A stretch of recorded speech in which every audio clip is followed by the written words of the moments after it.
Okay, so sa pagkakataong ito mga kapatid, ating ituloy no, yung conversion story ni kapatid na James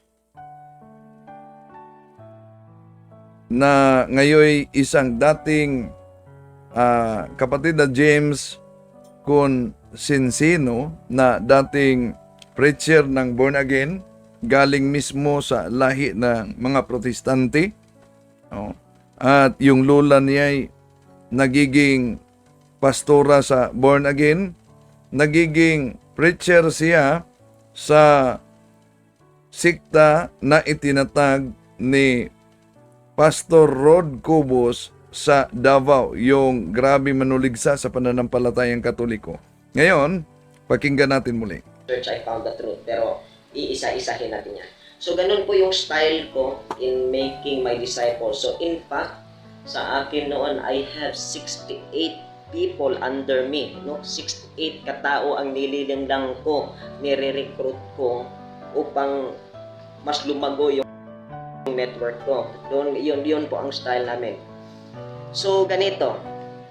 As I grew up in being mature in born-again Protestantism, I decided I want to be a public preacher. Gusto ko makapag-preach sa publiko. And then I remember Bishop Rod Cobos. I listened to him personally nung hindi pa pandemya. No? Way back 2014, 2015, ganon.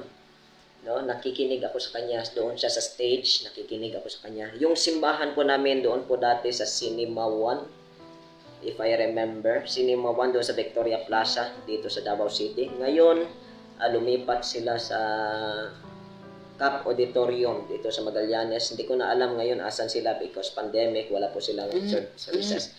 So ganito, I remember him saying sa kanyang preaching, sinabi niya, at yung way ng preaching ni Bishop Rod Cobos is very convincing. Mag-ingat po kayo na hindi po kayo madadala sa mga matatamis na salita because how Bishop Rod Cobos preaches is there where you are going to be deceived.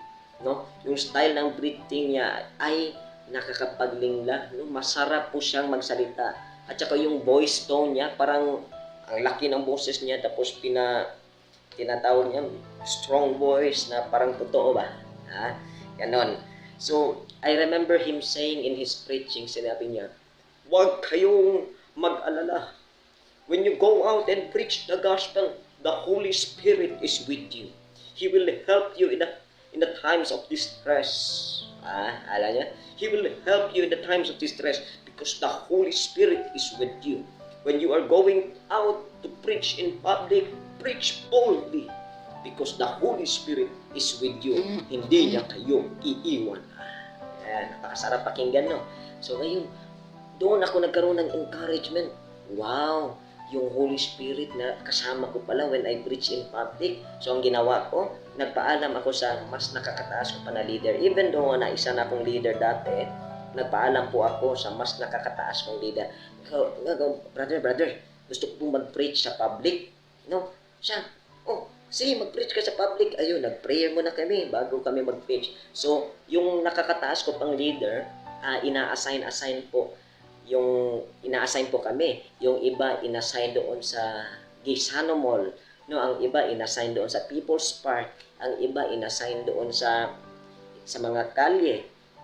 At ako, inassign po ako sa San Pedro Street, which is ang lugar po na kung asan klase-klase pong mga relihiyon ang nagdedebate. And I don't know about it. Hindi ko alam anong nasa San Pedro.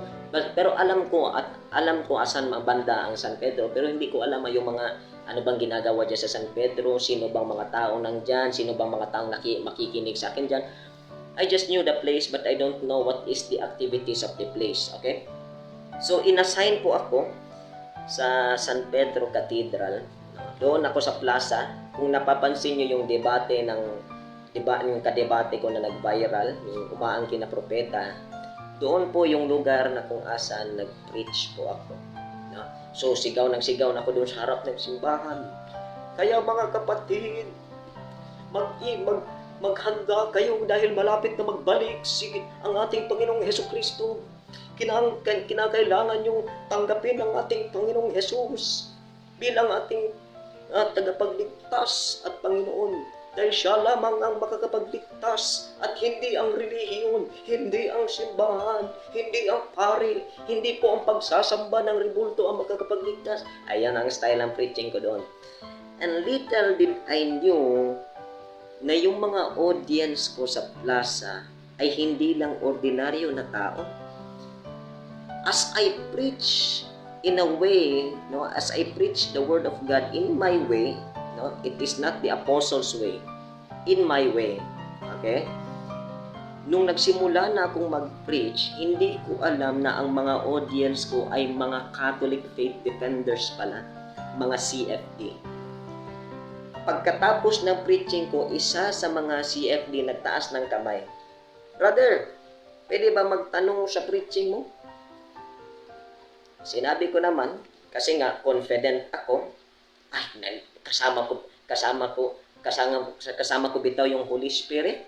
Sabi ni Bishop Rod Cobos, when I preach in the public, kasama ko yung Holy Spirit, hindi ako basta-basta matatablan. Ayan, napaka-high ng expectation ko. Nang simula nang magtanong ang isang Catholic faith defenders, I named him Sir John Jonah. He is my mentor, okay? He is my close and personal mentor in Catholic faith defenders, si Sir John Jonah. Okay, siya po din yung, sige na, mamaya natin i-discuss, ano yung story namin ni Sir John Jonah. Okay? Si Sir John Jonah is my CFD mentor. Siya po talaga yung nagturo sa akin sa CFD. Nagtaas siya ng kamay. Bro, pwede magtanong? Ako, sige. Sige, magtanong kayo.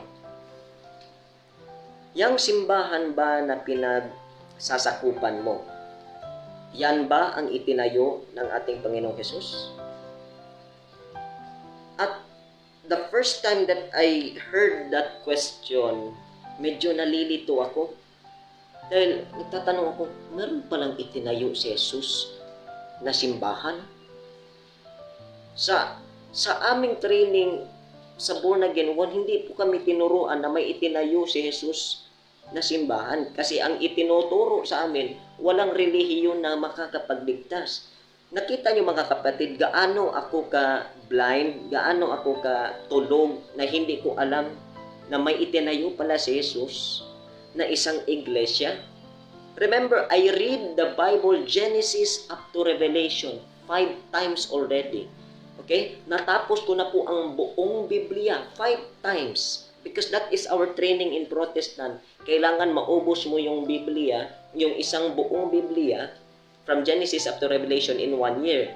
So, as I grew up, I read the Bible every day and every night to finish it in 1 year. Sometimes I finish it 5 months, 6 months, tapos ko na yung Biblia. Pero, ngayon ko lang narinig na may itinayo pala si Jesus na simbahan.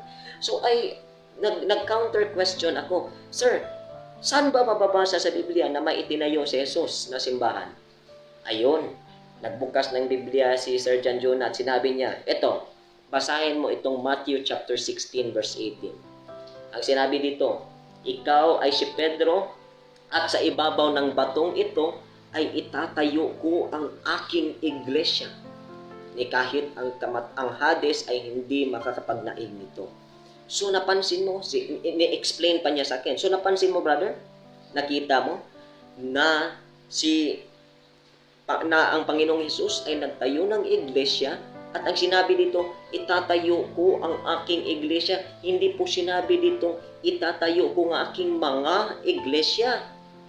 Ang sinabi dito, itatayo ko ang aking iglesia.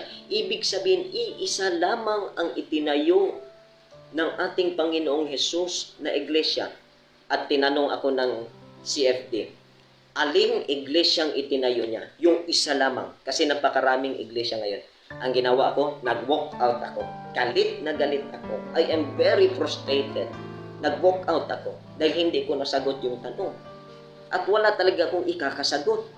So, umuwi ako sa amin and nalilito ako. Akala ko ba, sabi ni Bishop Rod Cobos, sasamahan ako ng Holy Spirit kapag nag-preach ako sa public, bakit hindi ko nasagot yung tanong? Ayan, no, nagsa-start na nagtatanong yung isip ko, no? So ganun, nagwa-wonder ako sa bahay. I read the Matthew chapter 16 verse 18. Pag uwi ko sa bahay, inulit-ulit ko pagbasa, no? Sinabi ko, talaga nga, no, may tinayo talaga si Jesus na simbahan. At saka iisa lamang ang itinayo niya na iglesia.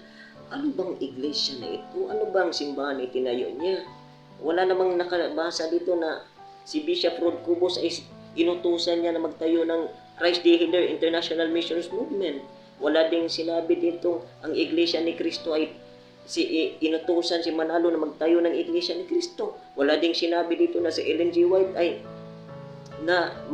inutusang magtayo ng Seventh-day Adventist. Ang sinabi dito, ikaw ay si Pedro. Si Pedro ang inutusan. No? So nagwa-wonder ako, ano bang nangyari dito? So I began to wonder, no? I am very frustrated at the same time, no, bothered, no? Na bothered talaga ako. Naguguluhan ako sa mga nangyayari. So I began to wonder, I began to reflect more upang mas maiintindihan ko yung salita ng Diyos. So ang ginawa ko, pumunta ako ng simbahan doon sa Cinema 1. Nagtanong ako sa leader ko, bro, no, ang tawagan po namin sa mga nakakataas namin is dad. Okay, dad or daddy, ganyan, mami kung babae. No, ganun po kahipokrito ang mga Christ dealer. Sabi nila bawal po magtawag ng father sa Biblia dahil may isa lang po tayong father, which is the Father in heaven. Pero ang tawag po namin sa mga leaders namin, daddy. Okay? Ganun po sila kahipokrito. No, natatamaan sila sa sarili nilang tari. Sa Bisaya pa, naunay sila silang kagaringong tari. No, bawal daw magtawag ng father sa iba kasi may iisa lamang tayong father which is in heaven. Pero yung tawag namin sa leader namin, daddy. No? Medyo social pa konti. Ganon.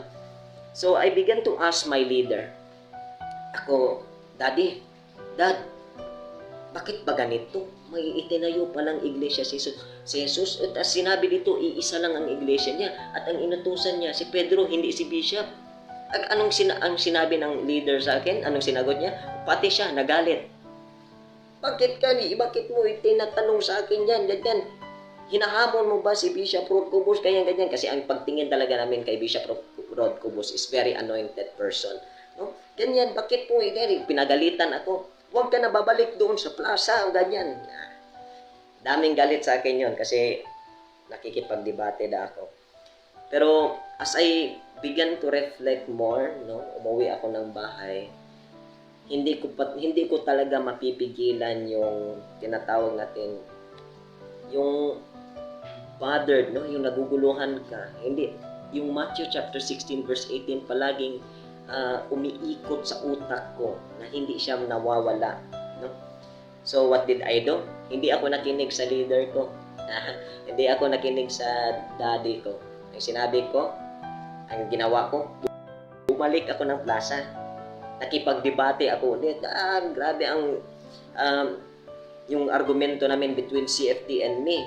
So at that time, yung nakalaban ko naman sa CFD is nakalimutan ko ng pangalan, si Brother Nelson Cadigal, no? Si Nelson Cadigal. Nagdidebate kaming dalawa. Ganun pa rin. Talo na naman ako. Kung bakit ba ako natalo? Asa na ba yung Holy Spirit? Bakit hindi ako sinamahan?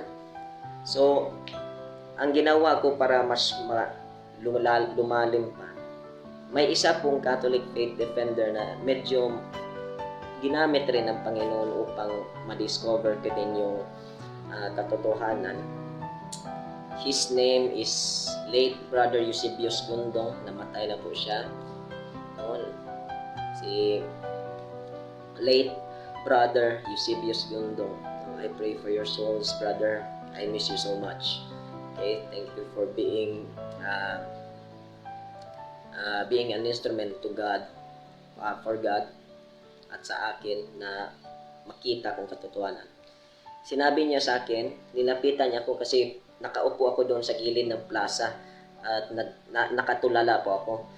O siya, brother, ganito, ano pangalan mo? Sinabi ko, James. Ako po si Brother Gundong, isa po kong Catholic faith defenders.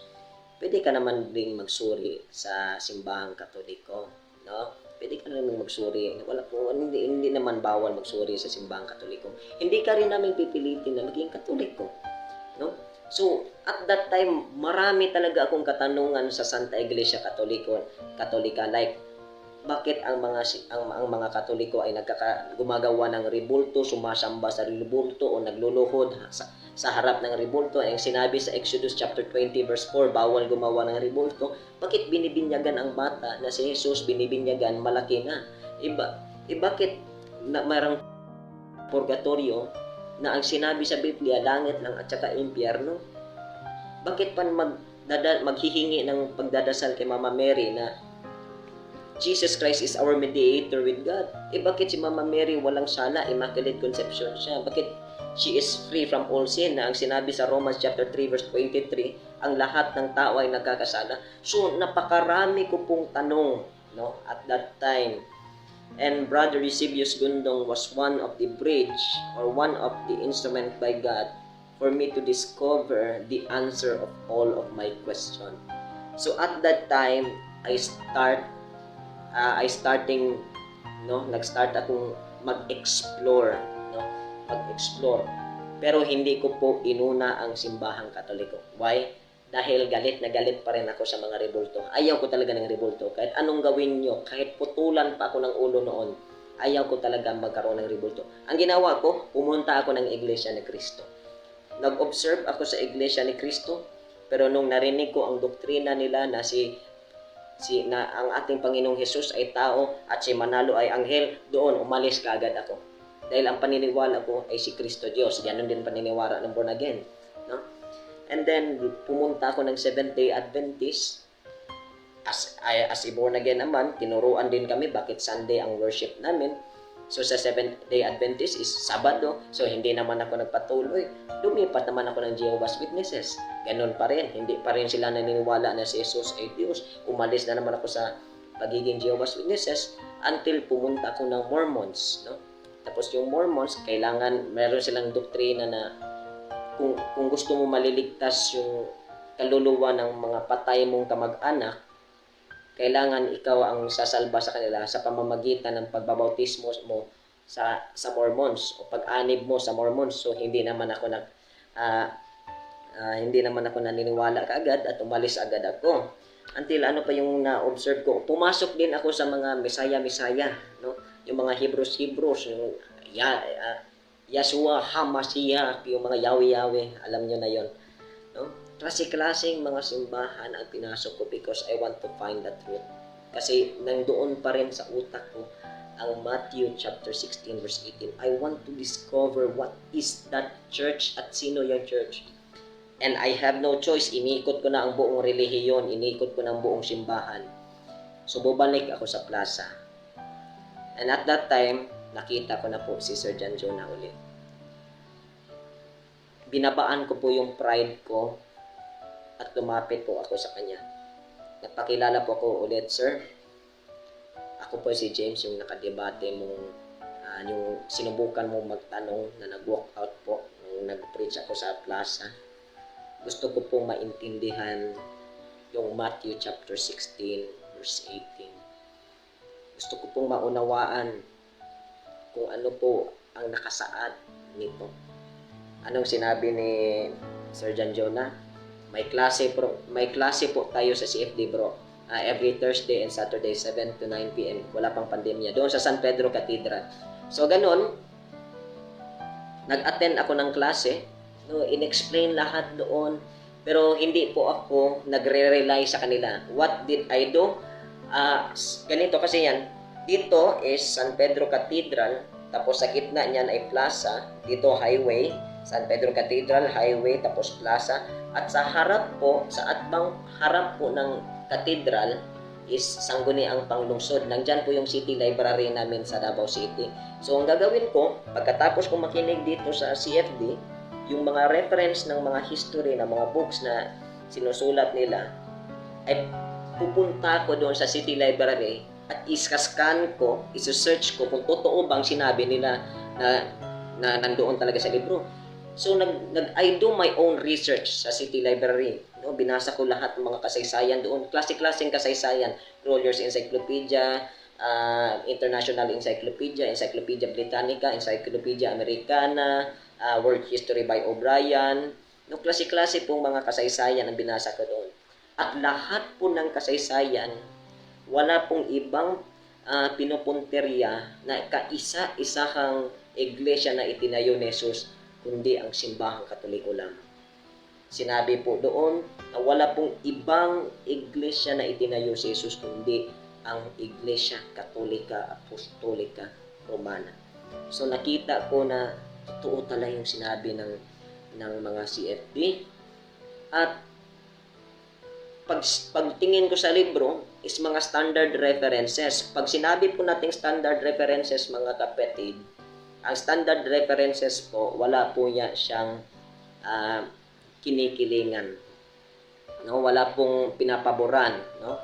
Neutral po when it comes to, tawag nito, when it comes to statement. No? Neutral siya, wala siyang kinakampihan. No? Walang kinikilingan, walang pinaprotektahan, serbisyong totoo lamang. No? So, napapansin ko po na kahit sa mga kasaysayan, sa mga standard references, sa mga Bible scholars, sa mga theologians, they all claim, and not claim, they all tell, they cite, they prove that the only church that Christ established is the Catholic Church. No? Doon po nabuksan ang isipan ko. No? Nabuksan po yung isipan ko, nag-explore pa ako ng maayo, ng mabuti, maayo, binisaya. Nag-explore pa ako ng mabuti upang maunawaan ko pa yung ibang doktrina like Rebulto, Purgatorio, infant baptism, pagdadasal ng rosaryo. No? Inuunawa ko muna ng mabuti. No? So at that time, ang ginawa ko, medyo bothered pa ako kasi hindi pa natatanggal yung pagiging born again ko. No? Bothered pa ako. Hindi pa talaga ako naniniwala talaga fully sa mga Catholic faith defenders o sa mga nakasaad sa libro. Pero bothered ako, naguguluhan ako. Dumating po yung point na halos sinasabi ko na lang na wala ng Diyos. Kasi sa sobrang gulo na, ang gulo na po ng isipan ko, lahat po nag-claim, ang Seventh-day Adventist nag-claim na sila ang katotohanan, ang Saksi ni Jehovah, ang Iglesia ni Cristo, ang mga Mormons, lahat po sila nag-claim na sila ang nasa katotohanan. No? So at that time, I am really bothered and I almost decided to be an atheist. No? Hindi na lang ako maniniwala ng Diyos. But God is so good kasi binigyan niya po ako ng grace, no, to help me to find the truth. So at that time, ang ginawa ko, nagpunta ako sa pastor. At lahat ng mga natutunan ko sa CFD, sa Simbahang Katoliko, at sa ibang mga reliyon, itinanong ko sa pastor. No, kay Bishop, no, kang Cobos. So sa mga leaders ko, itinanong ko sa kanila. Sumagot sila sa akin, pero hindi masyado ako kontento, so bumalik na naman ako sa pari. Nagtanong ako sa pari, at lahat ng mga katanungan ko, sinagot rin ng pari. So ang ginawa ko, ikinumpara ko po yung mga sagot nila.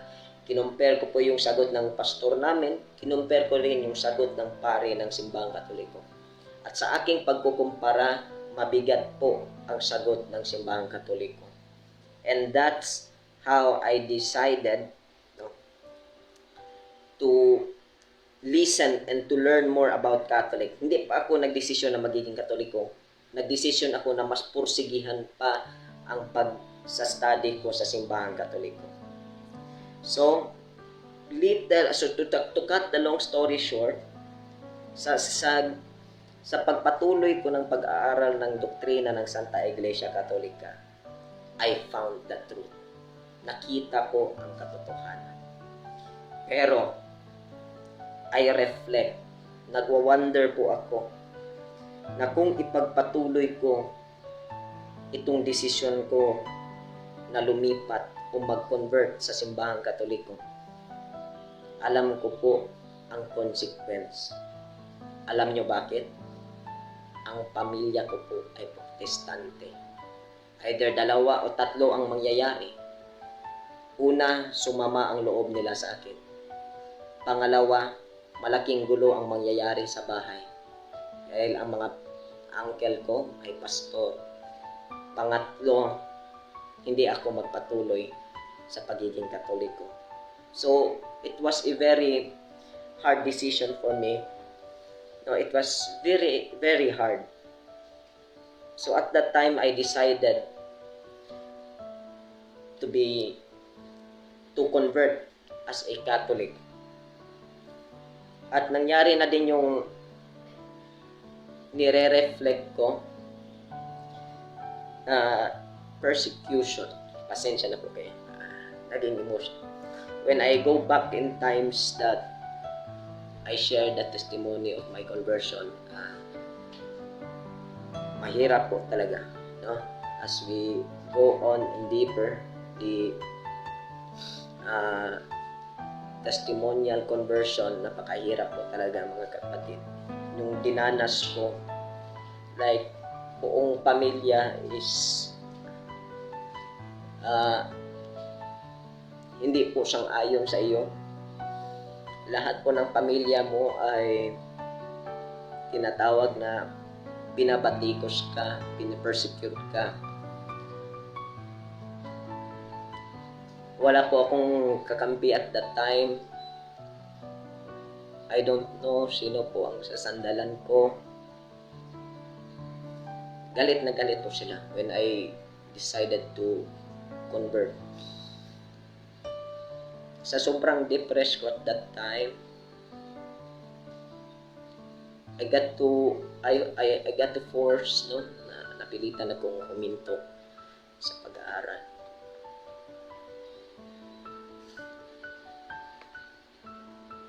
Dumating po sa point na I want to give up, no, sa pagiging CFD, sa pagiging Katoliko, and to return in normal life because of struggles and trials in CFD. Yung tinatawag nating ang bigat-bigat pa ng studies mo sa Catholic Faith Defenders, kasi mahirap po talagang pag-aralan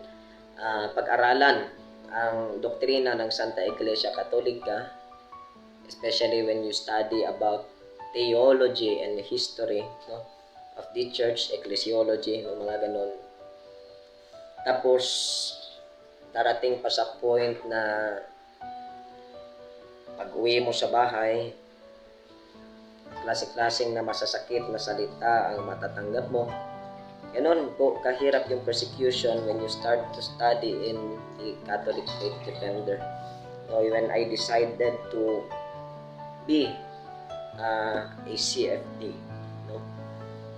But behind those struggles, no, alam po natin na may kanta po si Gary Valenciano na hindi natutulog ang Diyos. He sees all your struggles. He sees all your burdens. And one day soon, He will give you rest.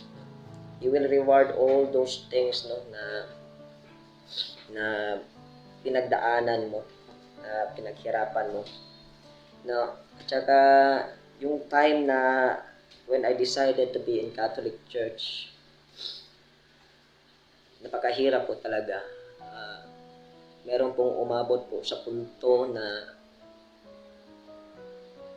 hindi po ako payagang lumabas because I was 15 years old that time, 14 or 15 years old. Hindi ka payagang lumabas. No? When alam nila na ang klase ko sa CFD is Thursday and Saturday. So at Thursday and Saturday, parang binabantayan na ako niyan. But I want to pursue of being CFD. So minsan tatalon ako sa bintana, minsan alas 3 pa lang ng hapon, alas 2 pa lang ng hapon, aalis na ako ng bahay. O minsan alas 12, hindi pa ako makakapag-lunch para lang makapunta ako sa klase sa CFD. Pag uwi mo sa bahay, ang gagawin nila, hindi ka iiwanan ng pagkain, wala ka pang lunch, wala ka pang dinner. So, it is very hard for me at that time when I decide to be in Catholic Church. Lahat sila po is against. Bigyan ka ng masakit na salita, hindi ka kausapin for 1 year, one and a half year. Yan po yung experience ko when I decide to be in Catholic Church. But I did not give up. I want to, but I did not. Gusto ko pero hindi ko ginawa. Why? Because, as I said, I already found the truth. So in every struggles and persecution that I go into, nandyan po yung mentor ko, si John Jonah. Sir, maraming salamat na palagi ka pong nasa likuran ko. When that time na hindi ko kinakayanan, he is my spiritual father na kumbaga.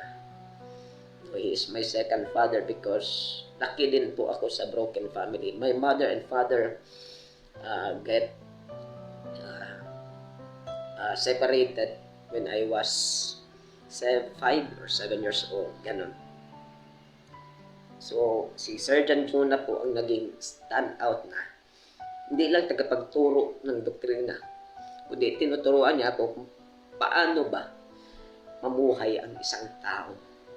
Know how to live morally, how to have discipline.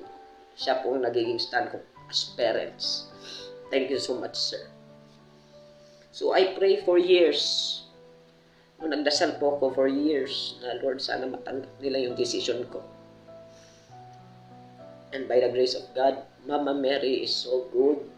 She helps me to intercede, no? To intercede for me to the Holy Trinity. At the time, wala na akong kaibigan kasi ang lahat ng kaibigan ko ay nasa church kasi wala akong kaibigan masyado sa labas, nasa church lahat. I had no friends, lahat sila binabatikos ako, binabash ako.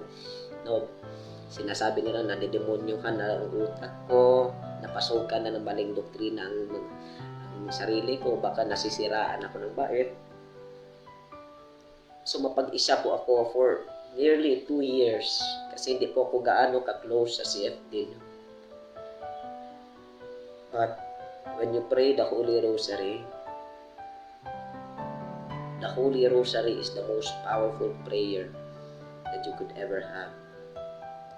Sinagot po lahat ang pagdarasal ko. At ngayon, naging Catholic Faith Defenders na ng Davao City. So mga kapatid, kung mga kapananampalatayang Katoliko, help our church to spread its doctrine, to make them understand yung mga nasa ibang relihiyon. No? Let us pray for the conversion of sinners, for the conversion of these Protestants, na sana maunawaan nila ang doktrina at aral ng Santa Iglesia Katolika. At sa mga Protestante, my secret of finding the truth, yung sekreto ko upang makita ko yung katotohanan, is I have this widened and open-minded. You need to open your mind. Huwag po kayong sirado. Okay? Kasi nakita yung parot, yung piriko. Akala ng piriko kasi, pag nasa loob sila ng kulungan, pag titingin sila sa taas, akala nila ganun lang kaliit ang mundo. Pag tingin nila sa taas ng kulungan nila, napakaliit pala ng mundo, ano? Pero nung lumabas sila sa kulungan, pag tingin nila sa itaas, ganito pala kalaki ang mundo. Akala ko napakaliit lang. That is what will happen to you if you go out of your comfort room and start to discover the truth. Huwag po kayo manatili sa isang bagay. Try to discover. Try to open your mind. Try to find them. And you will see how big the world is. Na hindi po kayo bagay na mananatili lamang sa isang box. Do not put yourself inside the box. Instead, go and find the truth. Okay, huwag po kayong close-minded. Huwag po kayong ganito, si pastor la paniniwalaan kung wala na paniniwalaan ang iba. No, you need to open your mind in order for you to have to discover the truth. So mga kapatid, ito po yung conversion testimony ko of why did I choose a Catholic Church. No, ito po yung storya ko, no, mga kapatid. Iba din yung ano ba yung mga natutunan ko sa aral ng Iglesia Katolika, ano ba yung nakapag-pursue sa akin. Ang nakakapag-pursue po sa akin na umanib po sa Santa Iglesia Katolika is dahil lamang sa iisang versikulo, ang Matthew chapter 16 verse 18. Dahil wala ka pong ibang makikitang relihiyon na kakonektar kay San Pedro na ang unang Santo Papa ng Santa Iglesia Katolika, hindi Santa Iglesia Katolika Apostolika Romana. So try to discover the Catholic Church. The Catholic Faith Defender is so open to accept you. No? Willing po kami na magturo sa inyo in a polite way. No? Just open your mind, open your heart, and God will lead you. Ito lang po tayo ngayon. God bless for day. Maraming salamat si kapatid na James Consensino, mga kapatid.